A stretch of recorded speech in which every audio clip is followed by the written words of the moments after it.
माझ्या डोक्यात व्हिडिओचा एक पॉडकास्ट करावा असं चालू होतं, पण काही विषय मिळत नव्हता. पण गेल्या 4-5 दिवसापासून म्हणजे एस्पेशली US चा प्रेसिडेंट ट्रम्प आल्यापासून रोज एक भयंकर वेगवेगळ्या बातम्या येत आहेत आणि त्यामुळे मार्केट वर खाली जातं. तर म्हटलं आपण एक गेले 2-4 दिवसाचा एक आढावा घेऊया आणि मग टायटल्स आणि त्याच्या खालचे डिस्क्रिप्शन ह्याच्यात कसा मेळ नसतो किंवा कसं फसवणूक असेल असं आपण म्हणूया, तर ती काही मजा पण असते. तर आपण एक जरा गेल्या 4 दिवसातल्या बातम्यांवर जरा लक्ष देऊया. आता ही 4 फेब्रुवारी 2025 ची बातमी आहे. अमेरिकेमुळे बाजार भयग्रस्त झाला आणि एका बाजूला ट्रम्पचं ब्लॅक सिलआउटमध्ये चित्र दाखवलेलं आहे. काय झालं असेल, म्हणजे मार्केट का कोसळलं? तर अमेरिकेने मेक्सिको आणि कॅनडावर 25% इम्पोर्ट ड्युटी लावली आणि त्यांनी सांगितलं की चायनावर आम्ही 10% इम्पोर्ट ड्युटी लावू. आणि इंडियाबद्दल तो काहीच बोलला नाही, तरी इंडियाचं मार्केट कोसळलंच. म्हटलं हे असं काय होतंय, म्हणजे आपण खरंच असं होणार आहे का? कारण हे खूप मोठी गोष्ट आहे. तर म्हटलं आपण बघूया पुढे काय होतंय ते.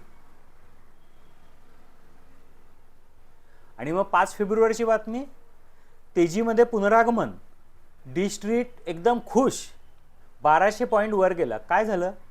तर मेक्सिको आणि कॅनडावरचा जो ड्युटी होती ती ट्रम्पनी पोस्टपोन केली आणि चायनाबद्दल तोला ड्युटी लावणार आहे, पण कधी ते लावणार माहीत नाही. आणि इंडियाबद्दल काय म्हणाला की I want to meet Modi. लगेच मार्केट 1200 पॉईंट वर गेलं. आता आपण दुसरं बघूया पुढच्या, म्हणजे आजच्या दिवशी काय झालं. आणि आज ही संपूर्ण बातमी गेली आणि ट्रम्पची एक वेगळीच न्यूज आली की अमेरिकेने ठरवलं आहे की आता गाझा स्ट्रीट त्यांनी टेकओव्हर करायची. आता गाझा स्ट्रीट ही टेकओव्हर करायची म्हणजे काय? म्हणजे ही बातमी अशी 2 लाईनमध्ये दिसते, पण ह्याच्यामागे केवढ्या गोष्टी आहेत. लोकांनी विचारलं की मग गाझामधले जे पॅलेस्टाईन लोक आहेत त्यांचं काय? ट्रम्प बेफिकीरपणे म्हणाला, नाही, आजूबाजूचे इजिप्त, जॉर्डन ह्यांनी त्यांना घेऊन जावं. लगेच इजिप्त काय, जॉर्डन काय, सगळ्यांनी हात वर केले, आमचा काही संबंध नाही आहे, तुम्ही काही करा. इकडे बाजूला नेत्यानाहू खुश. आता हे अशा ज्या बातम्या येत आहेत त्यामुळे म्हणजे जो साधा माणूस असतो तो बघतो, अरे बापरे, मार्केट वर जाते, खाली जाते, वर जाते, खाली. आजही मार्केट खाली गेलं. तर ह्या मागचा आपण जरा थोडंसं काही गोष्टी ज्या स्टॅम्प ड्युटी किंवा स्टॅम्प ड्युटी नाही, मला म्हणायचं आहे इम्पोर्ट ड्युटीवर खरंच काय चाललं आहे ते आपण बघूया. मी साधारण आपल्या व्हॉट्सॲपवरच्या मेटा AI वरून काही इन्फॉर्मेशन काढली. तर ती काय होती की आत्ता चायनामधून अमेरिकेत जाण्यासाठी म्हणजे इम्पोर्ट ड्युटी इलेक्ट्रॉनिक गुड्सवर 0% ते 3.7% आहे. टेक्स्टाईलवर काय 32% आहे, फर्निचरवर 4.6 आहे आणि सगळ्यात महत्त्वाचं म्हणजे आयफोनवर इम्पोर्ट ड्युटी 0 आहे. तुम्ही विचार करा की जर ह्याच्यावर 10% ड्युटी लावली तर कोणी आयफोन घेईल, आणि आयफोन कोणी घेणार नाही तर मग ॲपल काय गप्प बसणार आहे? म्हणजे ह्या सगळ्या ज्या न्यूज आपल्याकडे येत आहेत त्या, हे असं काय नवीन सुरू झालं की हे जे आत्मनिर्भरता आली आहे सगळ्यांकडे, हे काय आहे नवीन? तर आपण जर स्टॅम्प ड्युटीचंच बोलायला गेलो तर आपण आज साधारण बघितलं तर आपण US मधून काय इम्पोर्ट करतोय, तर आपण एअरक्राफ्ट वगैरे ह्या गोष्टींवर 2.5 बिलियनचा इम्पोर्ट आहे, रिफायनरीवर 2.3 बिलियन चं इम्पोर्ट आहे आणि असं बऱ्याच ठिकाणावर ड्युटी आहे.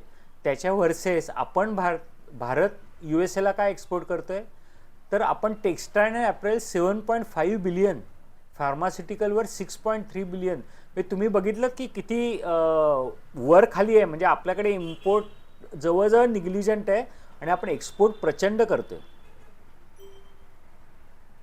आणि ज्या बाकीच्या गोष्टी आहेत त्याच्यात म्हणजे IT सॉफ्टवेअर आपण देतोय, ऑटोमेटिव्ह कॉम्पोनंटवर काय काय देतोय, एरोस्पेसवर आपण काय काय देतोय, आणि त्याच्या विरुद्ध आपण USA कडून काय घेतोय, तर हार्ले डेव्हिडसन ही मोटरसायकल 1600 cc इंजिन आहे. ह्या मोटरसायकलवर आपण 50% स्टॅम्प ड्युटी लावलेली होती. ट्रम्प म्हणतो नाही नाही नाही, तुम्ही कमी करा, आपण 1 मिनिटात ही ड्युटी कमी करणार, आपण ह्याची ड्युटी करणार 10%. पण हार्ले डेव्हिडसनची किंमतच एवढी आहे आणि आपण किती लोक आपल्याकडे घेत आहेत विकत, त्यामुळे जर तुम्ही आम्हाला जर एवढी ड्युटी लावणार नसाल तर आम्ही हार्ले डेव्हिडसनची कमी करू. बोईंग एअरक्राफ्टबद्दल आपण काय म्हणतोय, अरे तुम्ही इथेच बांधा ना, आमच्या इकडेच तुमचं मॅन्युफॅक्चरिंग काढा, आम्ही तुमचे बोईंग एअरक्राफ्ट घेतोय. म्हणजे शेवटी आपणही त्यांना बरोबर टसल देतोय प्रत्येक गोष्टीत. US कोल म्हणा, लिक्विड पॅड, आपण पण आत्मनिर्भरकडे जातोय. आता काही गोष्टी ह्या आपण कव्हर केलेल्या नाही आहेत.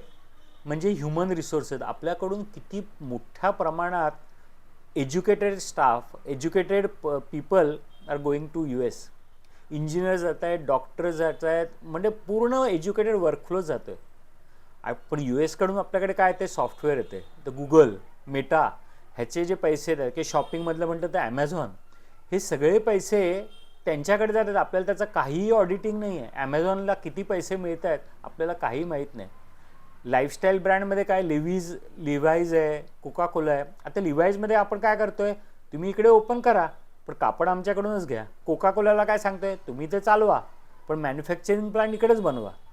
मॅकडोनाल्ड्सचं आपण तेच करतोय, मॅकडोनाल्ड इकडे आणा. म्हणजे फूड चेन येते पण ह्याचा जो बेसिक पार्ट आहे हा आपणच आपल्या इकडेच मॅन्युफॅक्चरिंग होतोय. आता हे काय नवीन आहे का? अमेरिका फर्स्ट जे आता 2025मध्ये केलं आहे, ते मी सहज बघितलं तर लोकमान्य टिळकांनी जवळजवळ 125 वर्षापूर्वी स्वदेशी मुवमेंट चाललेलीच होती. त्यानंतर गांधीजींनी स्वदेशी मुवमेंट केली. त्यानंतर आज आपण आत्ता 2020मध्ये आत्मनिर्भर भारत म्हणतोय. म्हणजे आपण ही काही नवीन गोष्ट नाही. फक्त आता प्रत्येक जण, म्हणजे आपण म्हणतो ना की सगळं जग पहिल्यांदा सगळे फ्री ट्रेडवर बोलत होते, आता सगळे आत्मनिर्भरवर बोलायला लागलेत. थोडक्यात काय होतंय की पूर्वी म्हणजे आपण एक हिस्टॉरिकली बघितलं तर प्रत्येक देश किंवा प्रत्येक प्रदेश हा सेल्फ रिलायंटच होता. आपण सगळं आपले 12 बलुतेदार वगैरे आपण हे सगळं एकत्रच करत होतो. त्यानंतर इंग्रज आपल्या डोक्यावर येऊन बसले, आपल्यावर राज्य केलं आणि मग त्यांनी काय सांगितलं की ते फ्री ट्रेड झालं पाहिजे. फ्री ट्रेड म्हणजे काय, आमच्याकडून कापूस घेऊन ते लंडनला नेणार, लंडनला तो प्रोसेस करणार आणि लंडनचं कापड भारतात आणणार. आणि त्यांनी काय केलं असेल तर जे कापड भारतात बनेल त्याच्यावर 50% ड्युटी आणि जे कापड इंग्लंडला जाऊन ट्रान्सपोर्ट करून इंग्लंडहून आपल्याकडे येईल त्याच्या 5% ड्युटी. अशा पद्धतीने त्यांनी आपलं मार्केट किंवा आपल्या लोकांना म्हणजे जे स्वदेशी होतं ते सगळं संपून टाकलं. त्यामुळेच तर हे सगळे 125 वर्षापूर्वी झालं. आता काय झालं, ह्या ज्या देश होते हे रिच झाले, म्हणजे पैसे भरपूर झाले त्यांच्याकडे. आणि आता हे सगळ्यात मोठे कन्झ्युमर्स आहेत. म्हणजे अमेरिका सध्या जगात सगळ्यात मोठा कन्झ्युमर अमेरिका आहे. सगळ्यात मोठा मॅन्युफॅक्चरर चायना, तसा सर्वात मोठा मॅन्युफॅक्चरर अमेरिका झाला आहे. अच्छा, कन्झ्युमरिझम म्हणजे आपल्याकडे जसं चालू आहे की सगळं विकत मिळतंय, सगळं स्वस्तात मिळतंय. पूर्वी काय एक एक गोष्टीसाठी जावं लागत होतं, चालायला म्हणजे सामान आणावं लागत होतं. आता असं काही नाही आहे. आता आपण कुठचीही गोष्ट स्वस्तात मिळते, कमी पैशात मिळते. म्हणजे 15 वर्षापूर्वी जे काय मिळत होतं त्याच्यापेक्षा आता खूप स्वस्त मिळतं. त्यामुळे होतंय काय की ह्या ज्या सगळ्या मोठे देश आहेत त्यातले जे तरुण आहे किंवा बाकीचे लोक आहेत त्यांनी आता जॉब करायचं सोडून दिलं आहे. त्यामुळे आता लोकल जॉब्स नाही आहेत, एज्युकेशन करायचं मोटिवेशन नाही आहे, कारण त्यांना गव्हर्नमेंट त्यांना पोचतं आहे. त्यामुळे एज्युकेशन कमी आहे, त्यामुळे मोटिवेशन नाही, सगळे जाडे होत आहेत, उबीज होत आहेत. आणि आता अशा सगळ्या प्रकरणावर आता ह्यांना आत्ता सुचायला लागलं की अरे नाही, हे फ्री ट्रेडमुळे काय उपयोग नाही. आता इमॅजिन करा, चायनामध्ये बनलेला आयफोन अमेरिकेमध्ये 0% ड्युटीवर येतो. मग कशाला कोण इकडे मॅन्युफॅक्चर करेल?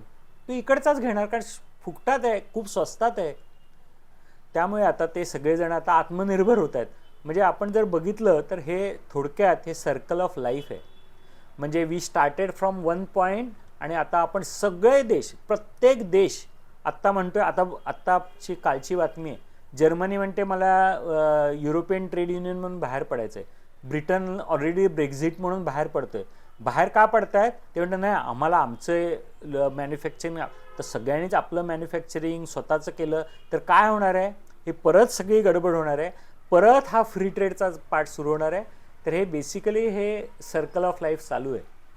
ही एक मी जर मजा म्हणून हे व्हिडिओ करायचा प्रयत्न केला.